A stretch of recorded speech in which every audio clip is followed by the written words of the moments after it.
Some mornings you wake up and nothing feels urgent. Not your to-do list, not your dreams, not even your grief. And you wonder, quietly, honestly, what's the point of all this? No one says it out loud, but the truth is, even the people who seem to have it all together sometimes don't know why they keep going. Because some days you wake up and the world feels far away, not broken, not loud, just irrelevant. The coffee still brews, the notifications still ping, you still brush your teeth. But inside, a quiet question stirs. Does any of this even matter? And before you can talk yourself out of it, something deeper responds. What if it doesn't? Today we're not fixing that question. We're sitting with it. Because there is a way to live like it matters, even when you're not sure it does.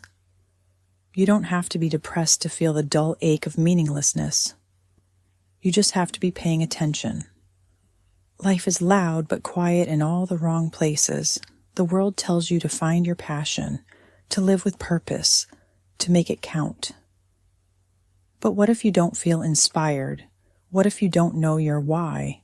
What if life right now feels more like maintenance than meaning?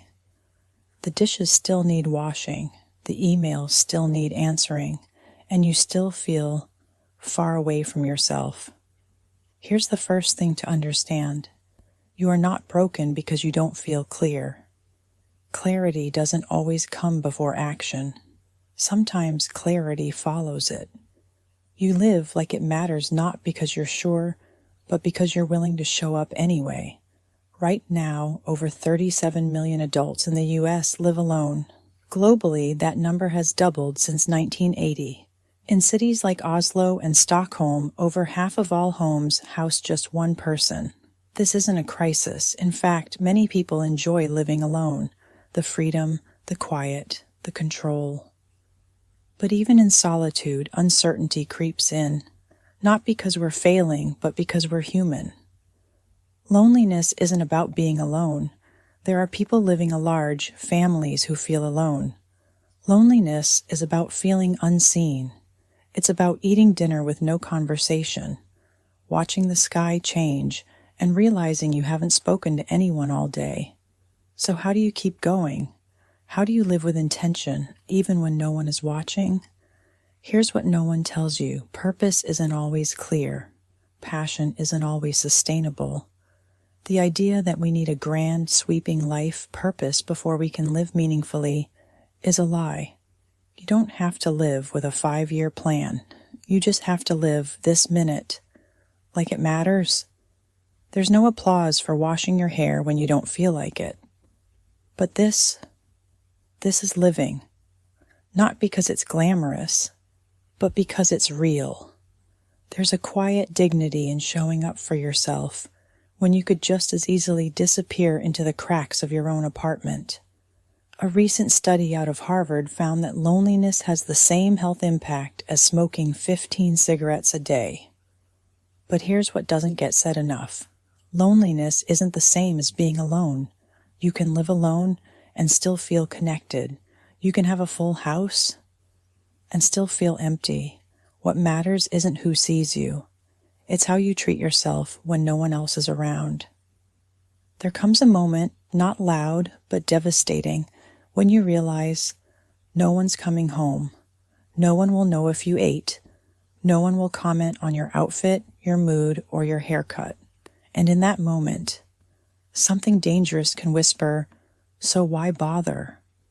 Here's the hidden truth you may overlook. The way you treat yourself when no one is looking is the foundation of your future self.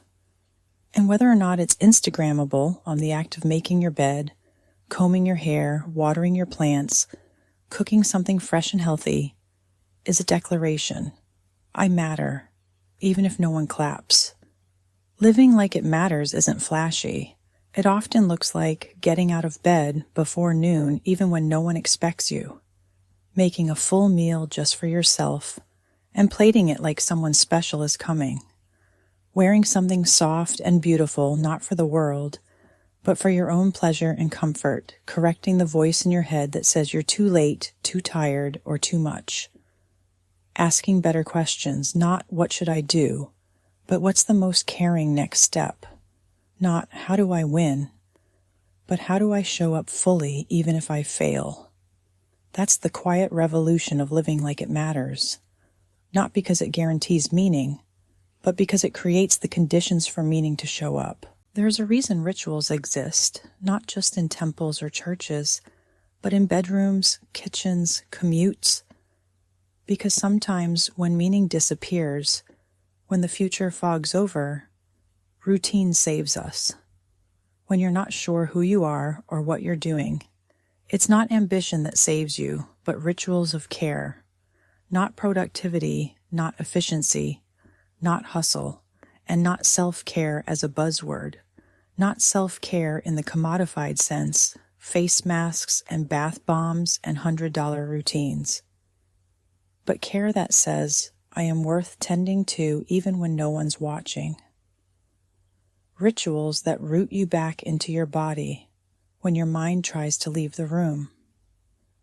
So what does that actually look like? Change your sheets, not because company is coming, but because you are company. You are the person who wakes up in that bed, and you deserve to be met with freshness. Write yourself a letter from the future. Let the older, wiser version of you remind you, this won't last. Not the ache, not the confusion, not even the joy. So pay attention and hold on. Stop negotiating with yourself over basic needs. You don't need to earn water or sleep or rest. Collapse should not be the cue to begin tending to yourself. Tend early, tend often. Create beauty for no reason at all. Rearrange a corner. Hang fairy lights even if no one will see them but you. Light incense before you read a book. You don't need a party to celebrate existing. And let the ordinary things be sacred. Your morning coffee, a ceremony, your walk, a pilgrimage, that playlist you've loved for 15 years, a time machine with a soul. Repeat the things that tether you, not because they make sense, but because they make you feel like yourself again. These small, repetitive acts are not meaningless. They are how you remember who you are. Because in the quiet, when you feel most untethered, it's not some grand realization that keeps you from unraveling.